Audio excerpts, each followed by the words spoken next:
Stretch number 8, chest and calves. This exercise will focus on your chest and calves. Again, both sides are being worked at once, so we will start by showing strength and resistance stretch movements followed by aerobic training. To begin, we will start down on our hands and knees on the floor. We will pop up so we are in a V like downward dog in yoga, and make sure that your hands and feet are both about shoulder width apart. In this position, you want flexion at your pelvis, meaning you want the feeling of your belly button being pulled to your thighs. This takes practice, and your hamstring, calves, and lower back all have to be flexible, so be patient. You also want your legs to be almost straight with just a slight bend so that they aren't hyperextended, but you don't want them too bent.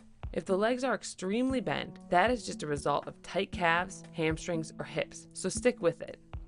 Also, during this exercise, you might feel it in the calves, hamstrings, or behind the knees, but we are going to try and focus on the muscles of your chest. Start with your head pulled into your chest and heels on the ground, or as close as they go. From here, use your hands to pull you forward as if you're trying to touch your toes so that your shoulders are in line with or slightly over your wrist and your chest is arched up, not rounded. This movement is contracting your chest muscles. This is the strengthening movement for the chest, so really pull forward to contract the muscles on the front of your body.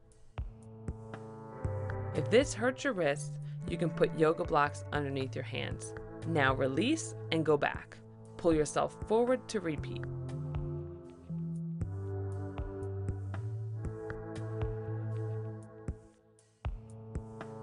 To resistance stretch your chest and calves, start with your shoulders in line with or slightly ahead of your wrist. Not so much that you are falling forward, chest arched up and on your toes.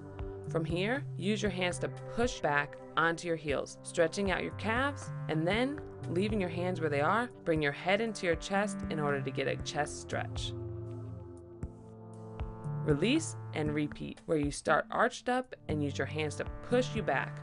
Remember to have the feeling of pulling your belly button towards your thighs and flex from your pelvis without rounding your back.